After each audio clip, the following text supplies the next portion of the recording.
With the onset of winter, the deadlock became total. Continuous trench lines now extended from the Belgian coast to the Swiss frontier. The Germans had not yet constructed the formidable defensive systems which, for most of the war, their overall strategy in the West would dictate. Having prepared for siege operations at the outset of the war, the Germans were comparatively well endowed with weapons suitable for trench warfare, including mortars, grenades, heavy guns, and howitzers.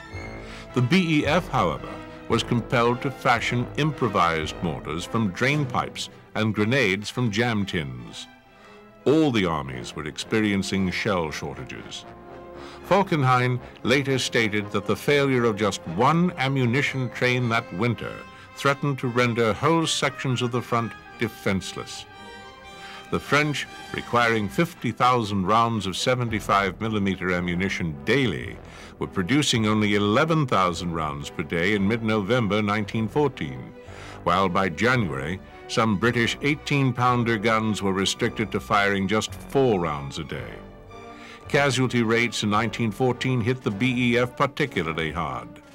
As a small professional volunteer force, it could ill afford the loss of 3,627 officers and 86,237 men between August and December 1914. In Britain, Kitchener, who foresaw a long and costly war, had begun a vast expansion of Britain's military forces. Forming a series of new armies, each of which duplicated the 6 divisions of the original BEF. More than 1,186,000 volunteers enlisted in the first 5 months, but they would take time to train. Meanwhile, the British soldiers at the front were struggling to hold the line. Musketry standards had already declined and morale had slumped as the Germans made gains in minor operations at Givenchy in December. Christmas 1914 was marked by a spontaneous unofficial truce in Flanders, where German and British soldiers fraternized in no man's land, taking photographs, swapping souvenirs, and even playing football. On Christmas Eve, the soldiers in the field agreed not to fire on one another. That night, on a front where 5 days earlier there had been savage fighting, the guns fell silent. On the following morning, German soldiers walked across towards the British wire, and British soldiers went out to meet them. The whole of no man's land, as far as we could see, was grey and khaki. There they were smoking and talking, shaking hands, exchanging names and addresses after the war to write to one another. The soldiers appeared with souvenirs, capstars, and badges. The British gave the Germans plum pudding. The Germans invited their enemy into their trenches and serenaded them with Christmas songs. When the Germans began to bury some of their frozen dead, the British soldiers had another shock. They would put, the Germans, for Vaterland und Freiheit, for fatherland and freedom. And I said to a German, "Excuse me, but how can you be fighting for freedom?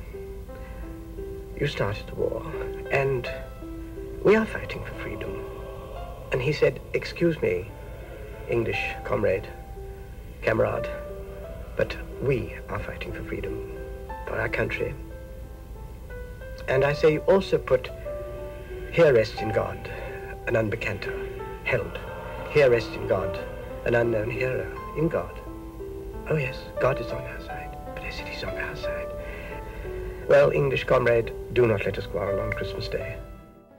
The day after Christmas, infantrymen of both sides shouted warnings to their opposite number before opening fire. Hardening attitudes, as the war became increasingly bloody and impersonal, ensured that such incidents on this scale would not recur.